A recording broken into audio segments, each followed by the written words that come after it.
UX Podcast Episode 294.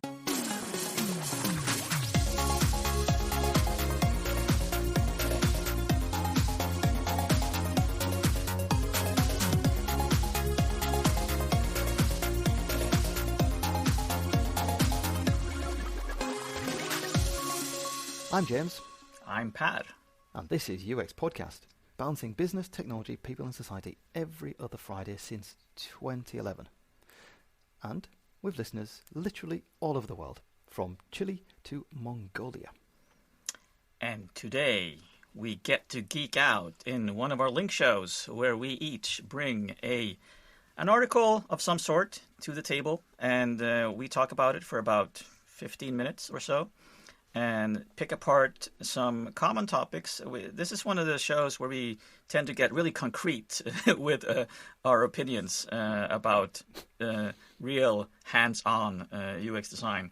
Whereas often in interviews we are more strategic and talk about broader issues. But even with these ones, sometimes, Per, we get. Well, I think that's one of the fun things for me with link shows, that we go high and low. That there's some articles where we really nerd out, and some articles where we kind of reflect and that's very true. Look at things from different angles. But mostly you and I get to geek out. Oh yeah, mostly me and you get to just play around with articles we found.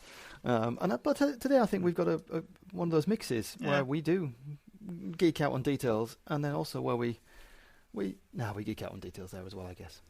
Yeah, but it's also Oh, we'll get to it. So the articles are the first one out we're going to do is designing the perfect button, and it's by Domas Markevicius. It's very hard to pronounce that name for me, but I hope I got it somewhat right. Latvian, so using some of our Swedish skills there to try and pronounce Latvian correctly, but no, it's not. So Domas, core skill. Yeah, he works at Wix, which is one of those create your own website services. He's a team leader for a team of designers over there. So this is an interesting one. In the design system group. Yeah. And the next one, James, is...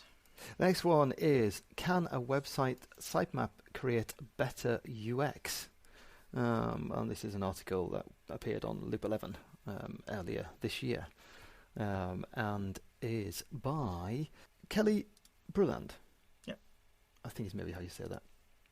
A digital marketing manager for SE Ranking. When it comes to designing the perfect button, which is a great, of course, article name, it makes me wonder, of course, is it even possible to design a perfect button? But there's a subtitle. Surely, Per, you've designed at least plenty of perfect buttons over your time. I have designed a perfect button, but then, of course, I've designed a more perfect button 6 months later to replace it. And I constantly keep doing that as I get older. I really liked also how this article is structured. It's very easy to read. It's very easy to get to the content and get something from it. Although, of course, I have some objections to some of the things that he's outlined, which is fun, because we can always geek out some more. He starts with helping us understand why are buttons so important, because, of course, a lot of companies actually measure their success by button clicks, and that's a whole other show we can do about how you measure. But really, it's important, of course, because this is how people get to do something. People come with an intent in mind and try to accomplish something. Then you often need to click buttons or otherwise links to get to the information or the content or the features they want. And he starts also off with quoting the Google principles for a good button, which and I think this comes from Google's material design. Ah, yes. Identifiable, findable, and clear. Which, of course, they sound obvious to most of us when we hear them. But then he starts going even deeper into, so what do each of these mean, which is really nice as well. So I like that, when you're not just dropping these adjectives, but also actually getting into what do they mean in this specific context. Yeah, he does actually, like you say, he goes through each of these aspects, plus some more. And what I liked about this is that almost they illustrated it with their own experience over many years at Wix, doing work with these buttons, the design of these buttons, presumably as part of their work with their design system. But that does give it a feeling of, so it anchors it in a bit of authority, I guess, is what I'm saying there. That you can see what they've done, and he's open about some things that didn't work and some things that do work, and that's nice to see. I like that, yeah. The next sentence after those principles is that a button must clearly communicate what it does with zero space for interpretation.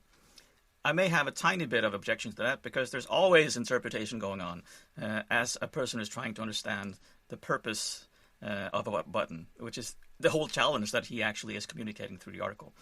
And we start with this discrepancy with talking about icons, which help identify context maybe. And there are several case studies throughout the article explaining why icons lose out to text each and every time. When you say icons, Per, you mean a button that solely has yes, an icon. Exactly. That one, yeah. is lacking text of any kind. Yeah. So icon-only buttons. We love to play around with these, and especially when we go mobile first, we realize, well, we don't have much space, we're going to go with the icon-only, and people will hopefully get that. And it usually is quite hopefully, because as soon as you add a text, which seems so obvious when you do it, that if you actually have the label there, then people understand it. It's funny how a lot of designers have such a hard time grasping this simple concept. And also, Per, I mean, we've all been in meetings or design situations where you get fight back and say, well, everyone knows what that means. So you get told you don't need the text because everyone knows what that means. Exactly. And that's what nice when you kind of see results from testing, which again we've seen that people do find it easier when you have text with these buttons. Yeah. I don't mean to say that there aren't situations with expert users who use interfaces very regularly. Extremely experienced users who use it every day, every hour. Muscle memory plays a part, and so on. So again, there's leeway here for situations where it can work. One of those people tell me all the time that when I question it and tell this story is this button for a camera in most video meetings today, where I have this story. A person told me where a person's mother mistook the icon for the camera, which is like a square with a triangle on the side. Probably you can recognize it if I say it like that. And they thought it was a fish. So pressed on the fish. Yeah. There are no icons that are universally accepted. Yeah, we have an episode about that. Yes. Where I even talk about my mum's flower that we have to click on when I needed to adjust the settings of something. Oh, the gear icon. Yeah. Yes, of course.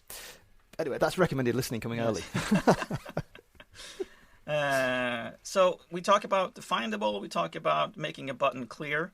And then we get into the text as the primary element, explaining the button's intention. Clear, predictable, simple, starting with a verb if you want to encourage action. So it gets into these tiny details and micro-interactions and how to help the button actually explain what it does. Now, with this, though, you're talking about the situation where you move from having like, OK, cancel, to replacing the OK with something more explanatory of what is actually going to happen when you click OK. Yes. Yeah, and I think the example in the article is I think they have move to trash or whatever. So instead of saying OK, so the question is, do you want to move this website to the bin? And instead of having yes or OK as the primary button there, it actually says move to trash, move to bin. So you're reaffirming through the language of the button. You're connecting it to the title, connecting it to the actual action much, much stronger by having the explanatory text. Exactly, and the example he has higher up is actually the difference between having buttons like premium or upgrade to premium, full list, or view all invoices, or notifications and turn on notifications, where the word combined with the verb actually encourages people to take the action a lot more clearly. Again, you're adding more words, which a lot of people seem to have a hard time with. Well, we have a hard time with it, Per. I mean, that's one of those things. I'm still not really completely confident about the best solution for long text on buttons, Because, we have all these grid designs and these kind of design components, standard size components, buttons that have to be in like 100% of the screen, one line of text, or, a third of the screen, or then you start to have multiple languages for your interface, and suddenly, move to trash ends up being 3 times as long in other languages, and it breaks your button. Exactly. You end up with dot at the end of the text. It's extremely difficult. That's a problem space that he doesn't actually cover in the article. I would love someone talking about making the perfect button and having an example in every language across the world. Yeah. There are 7,000. How we calm things? Yeah, how we just calm things down with all the too long text. How do you deal with too long text on buttons? Yeah. It's very rare that I see, speaking of responsive design, that you actually have full text on buttons or more text on buttons when you have a larger screen, and less text on a button when you have a smaller. I've heard people talk about that, but I've yet to think of an example actually where I see that going on. Often you can see people, some versions going to icon only on smaller interfaces and then adding the text on bigger interfaces. That's the more common. Yeah. And you also got the idea when you have slightly more explanatory text under the button. I've seen that too. Yeah. Like, the move to bin or move to trash thing, underneath it might say, "Don't worry, you can undo this later." Oh yeah, exactly. Right. And hierarchy is the next topical area, which sort of mixes into and overlaps with the next one as well, emphasis. I think I reacted to this as I was reading it, and I think you did as well. Yeah, I did, yeah. Because it wasn't clear to me what the obvious difference was to hierarchy and emphasis. Because usually when I talk about these things, I talk about primary buttons, secondary buttons, and those should be designed differently to indicate this is the one that most people usually click, or the button you're more likely to want to click in this situation. I actually think, Per, though, in some ways, I think, because in the article, it has hierarchy, but then it has placement and emphasis as 2 bits after that. And I wonder if we probably should have interpreted placement and emphasis as aspects of hierarchy. But they're different sizes, those headings. This is interesting. So, speaking of hierarchy, the title, the heading for hierarchy is the same size as the heading size for emphasis. Yeah, it's the same visual size. I love how this became a meta discussion about hierarchy. Yeah, well, and interestingly, I mean, God, now we are geeking out. So hierarchy is actually a H1, and placement is H2, and emphasis is H1. Yeah, exactly. No, so emphasis is the same level as hierarchy, and placement is.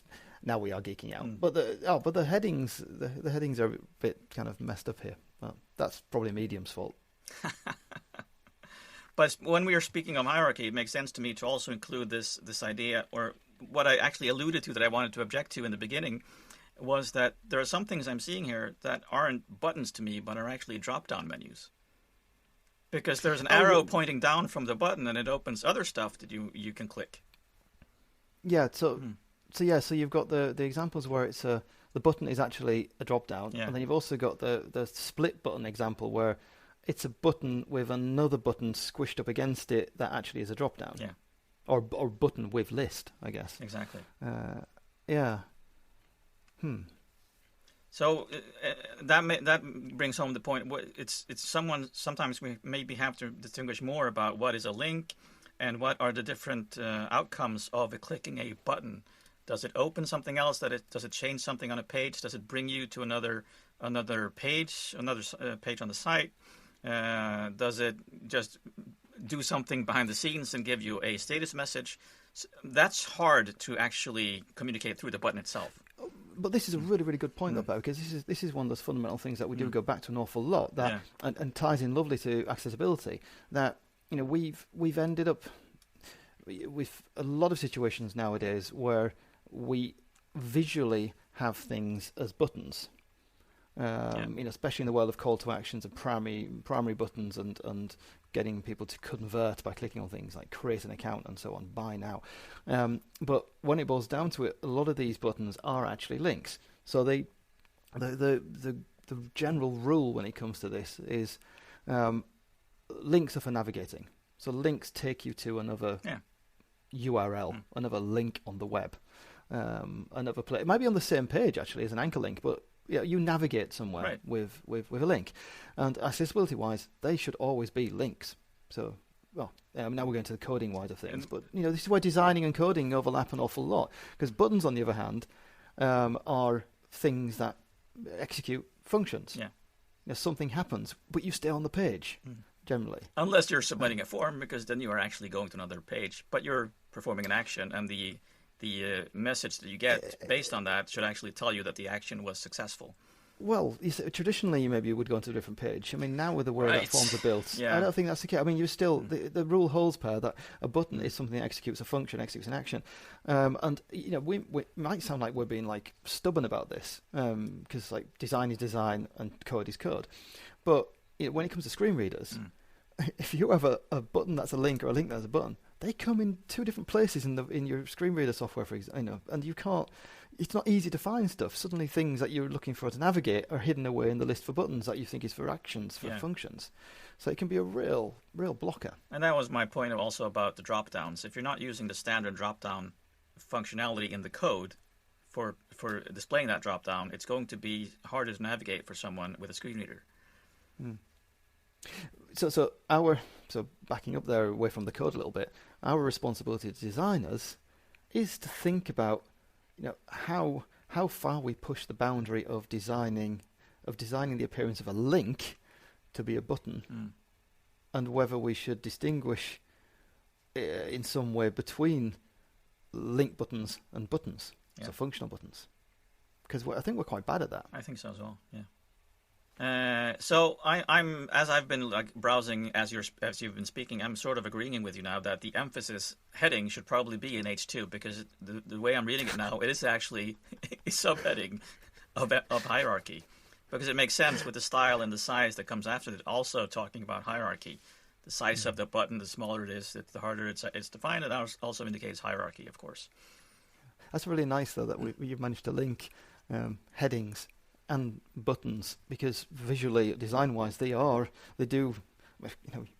lot of qualities to them that are similar. So much overlap.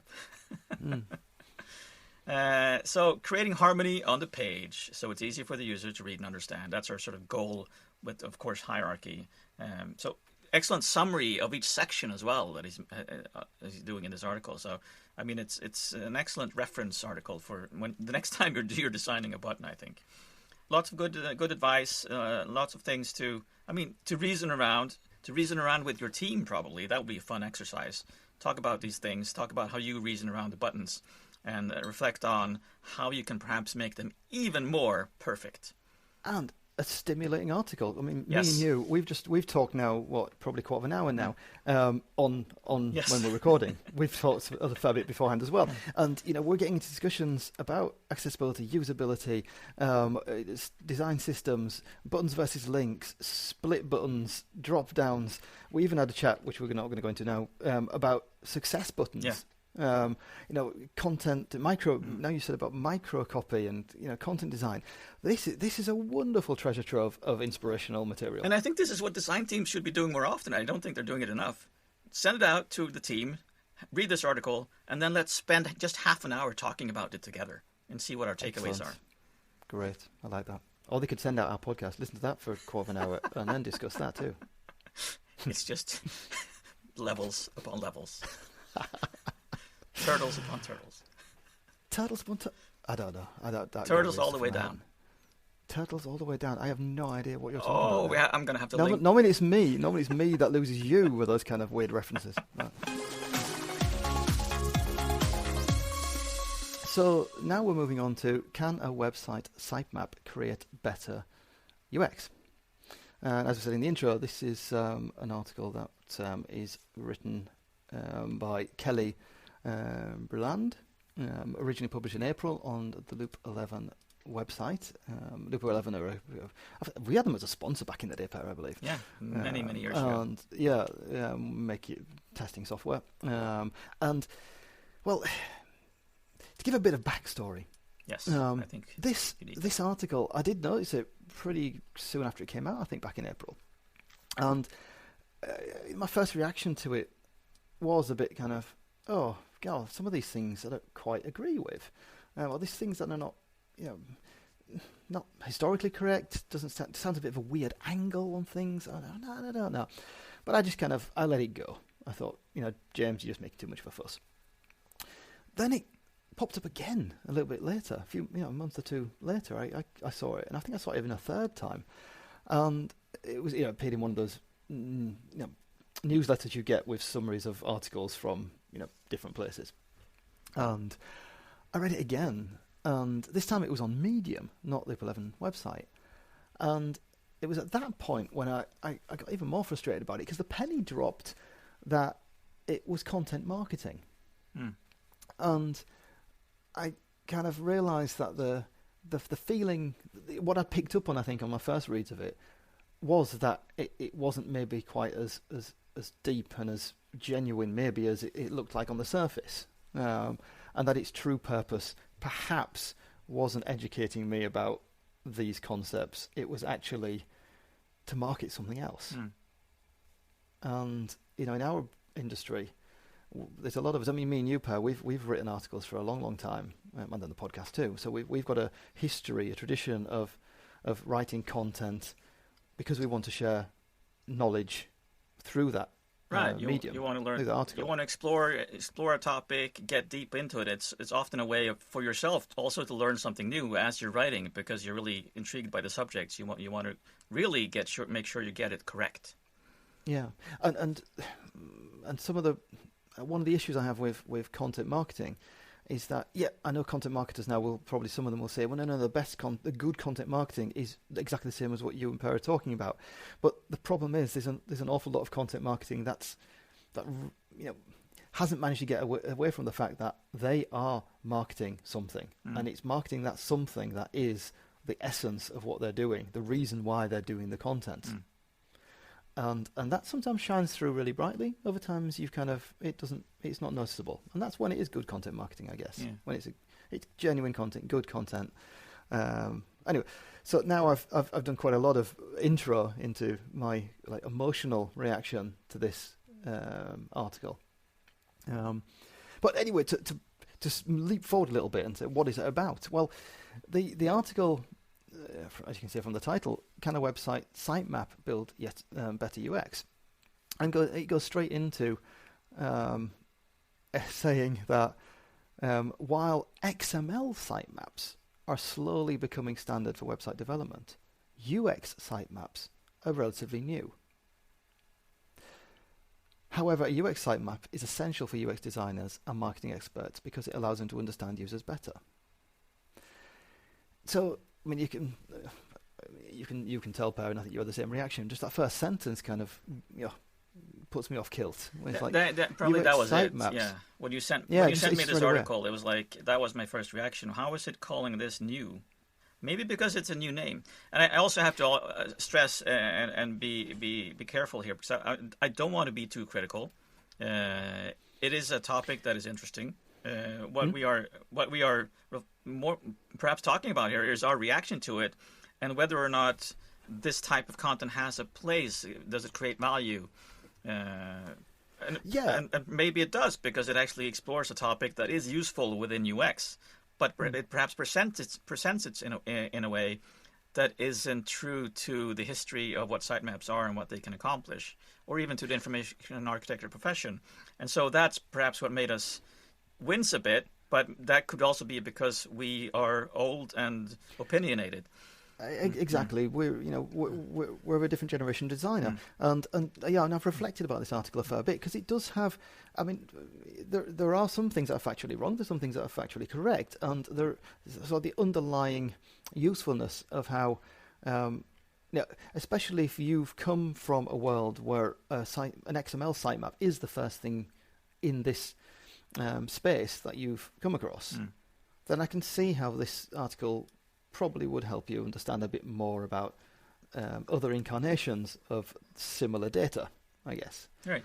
But it made me start to reflect on not only content marketing, but I also started to reflect on, well, where are we with education and with knowledge transfer, or how we communicate and well, I mean, there's always going to be a degree of relearning stuff. I mean, that's how generations work. Yeah. You discover something again, and you learn it again.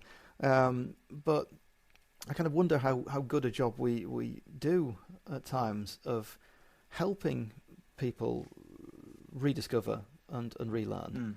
So in this article, from the lens or the angle that they've come from is, you are working with probably content marketing or a website, and you know of the XML sitemap.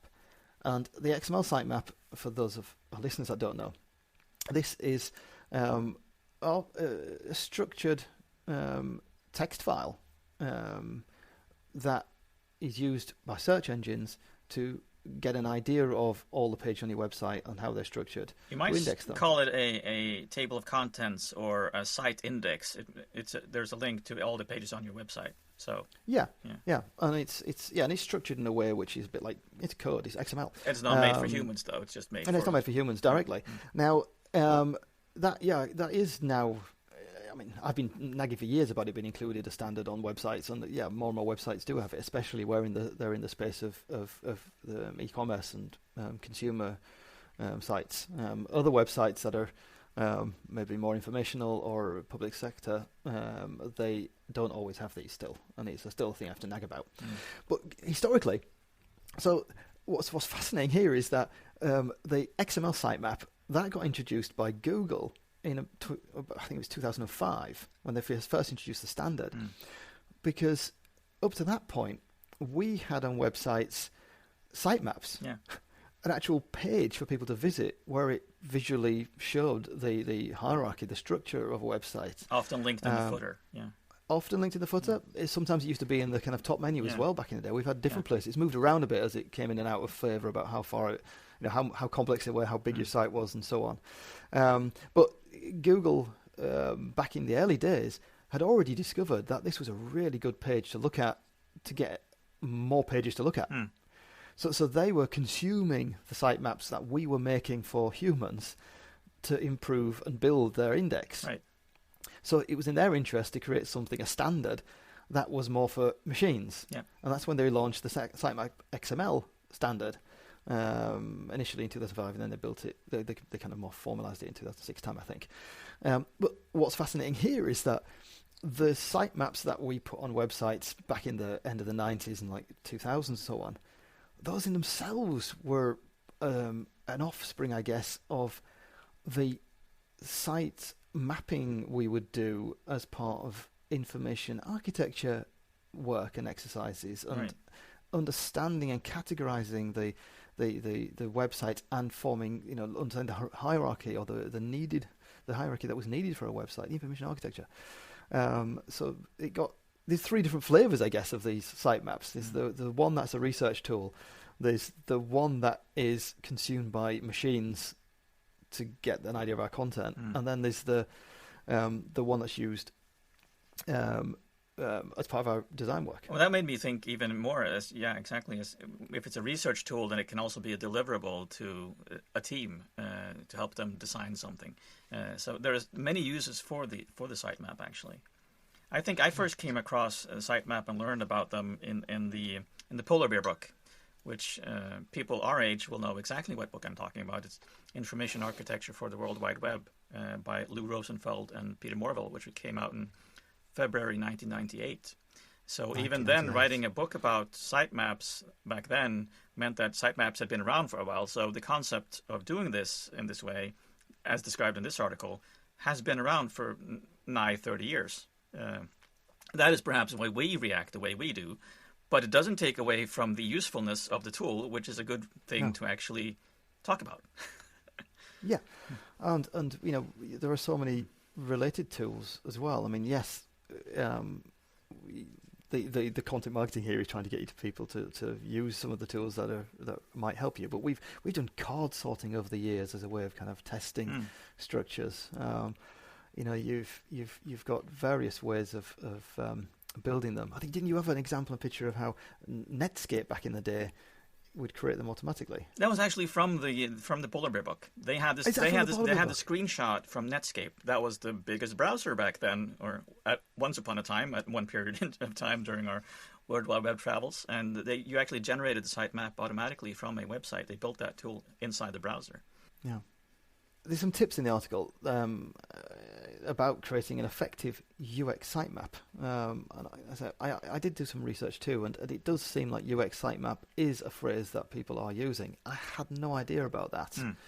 For me, it was a sitemap, and I say sitemap and XML sitemap Exactly. to distinguish between and those two. that reveals our bias as well, because we Yeah. come from that another space or another timeline even, and people coming from another timeline perhaps are now calling them UX sitemaps.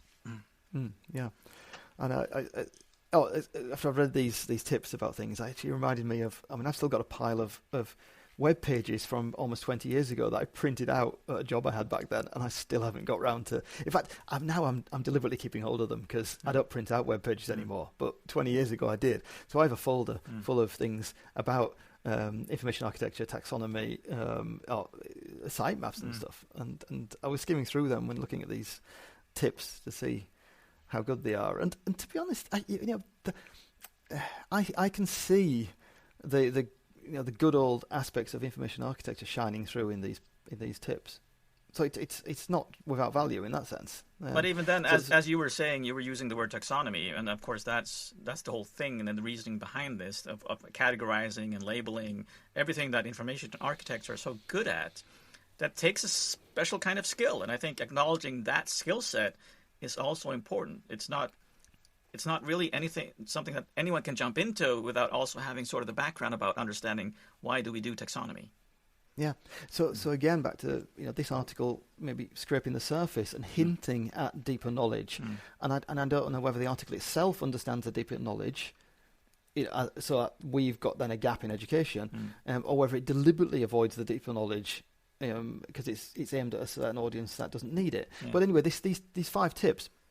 And if anyone's out there studied information architecture, they probably can give some feedback about how good this list is as well. One of the tips, the key steps, start with good preparation. You need a good plan, and you need to determine what users want and what you want to achieve with the website. It's your goals part of things. Number 2, create a sitemap navigation. Create a draft of your site navigation. Which for me that makes sense because you would, like we said, information architecture, part of information architecture is site navigation. Sitemap is something else too. List parent and child pages, which is actually pretty difficult to avoid when you're doing a sitemap. Exactly. Yes. And test a few scenarios. So then you would, and this actually is what I mentioned with card sorting, or kind of, you can use testing tools to find whether you can follow labels to find the right destination. That you would test navigation structures by giving someone a task and then saying, click your way through to find the right place. And sometimes I did a sitemap, and I took all the cards for the pages and put them just in a random pile. And I could see if different teams or groups of people that I brought into workshops, what sitemap would they come up with using those cards? Nice. That was the card sorting exercise, and that was excellent. Because that's wonderful, because that reveals different ways of grouping similar objects. Yeah. Lovely IA exercise. And the 5th tip here was share the sitemap with your team. So that you mentioned about deliverables. So this tip here is basically using it as a deliverable. Right. So I hope you get what I mean about saying that these 5 points, for me, they hint at deeper knowledge, and they're kind of skimming the surface of a whole world of information architecture out there. And I'm hoping that we can lift that bar a little bit and get a bit more knowledge around these areas and topics. Yeah, definitely. And not just say that UX sitemaps are new and sitemap XMLs have been around for ages. Because then I worry for information architecture. Yeah, but it's also something that we've talked a bit about on the show, I think more recently as well in the last year, about how information architecture is sort of this forgotten part of UX, almost that we pushed it aside with UX. And information architecture, people calling them information architects, at least in Sweden, it's not very common anymore. Yeah, I mean, we've talked about this, the whole relabeling and new labels for things, and UX has eaten up so many other labels. But that doesn't change the underlying knowledge. In some ways, Exactly. I don't care if you call it a UX sitemap or a sitemap. I mean, I can maybe sound like an old man if I'm complaining that about him saying a UX sitemap is new concept. Or that a UX sitemap is sometimes called information architecture. Sort of. Yeah. I mean that I can accept that. That's my personal reaction from my context and my history of where I've been and where I've come from. And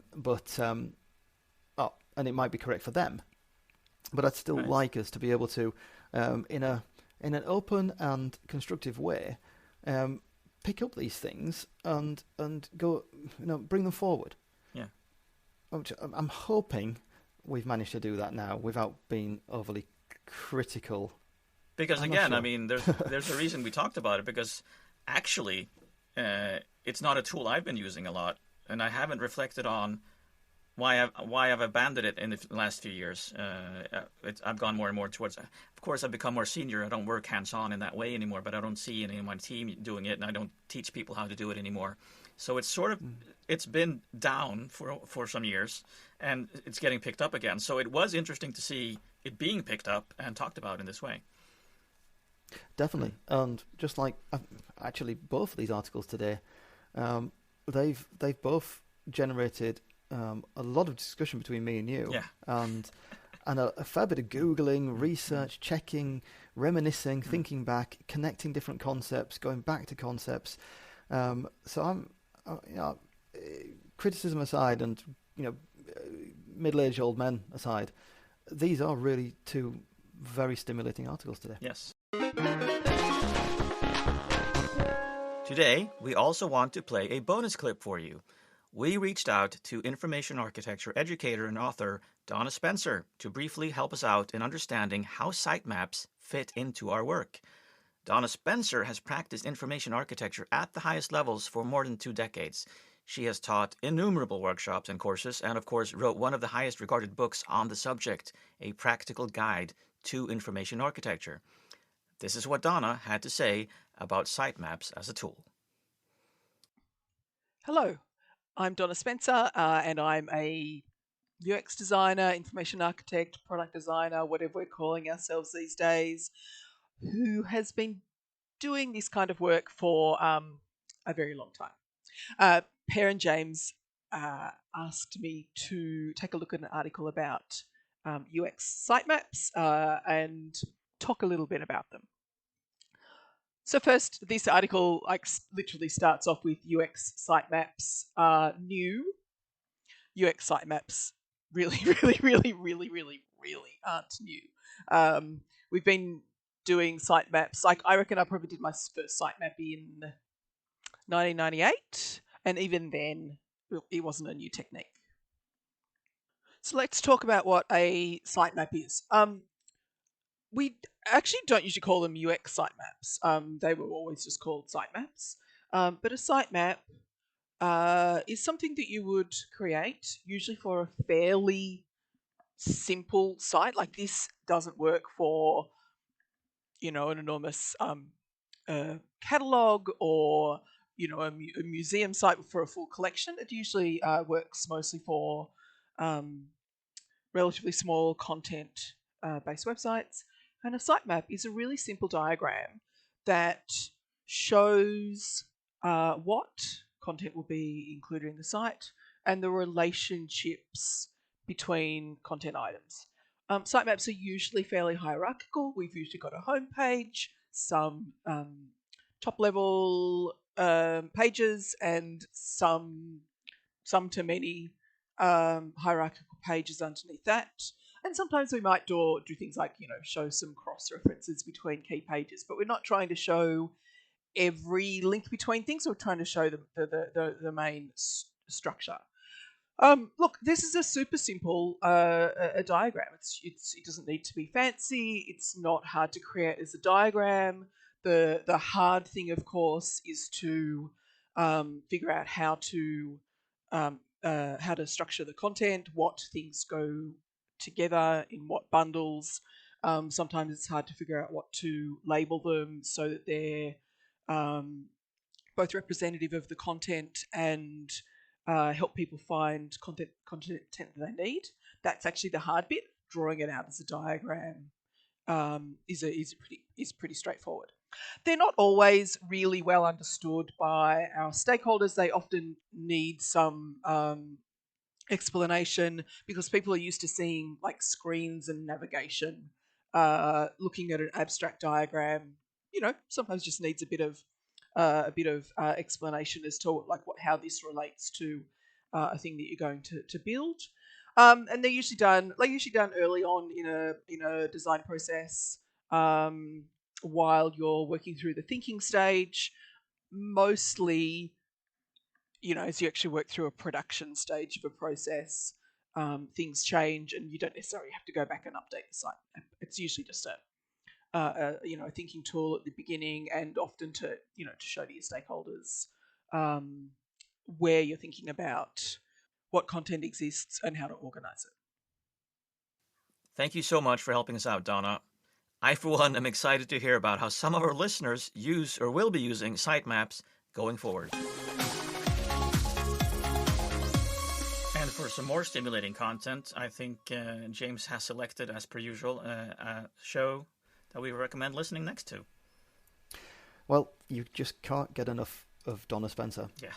So I'm going to recommend, even though we've repeated it reasonably recently, if you haven't yet listened to it, or you listen to this later on, then episode 286, Reintroduction to Information Architecture with Donna Spencer, is, as we say in Swedish, solklart choice of what to listen to. Crystal clear choice. A sunny, clear choice. Yeah, crystal clear, I think you'd say. As always, the links to these articles can, of course, be found in our show notes on uxpodcast.com. One of our teams of volunteers is one that listens to episodes ahead of publishing and notes down relevant links that come up during the show. And this team could really do with some extra people. So if you'd like to help out, email hey@uxpodcast.com, or Swedish hey, or English hey, H-E-J or H-E-Y. See, the combination is making stuff easy, difficult in the same time. Remember to keep moving. See you on the other side.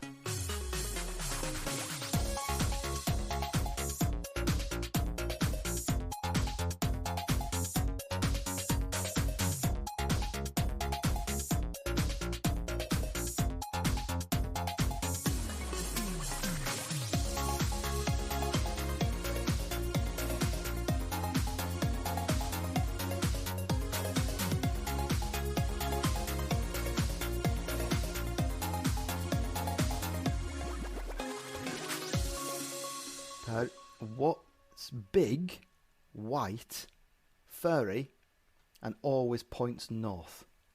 I don't know, James. What's big, white, furry, and always points north? A polar bearing.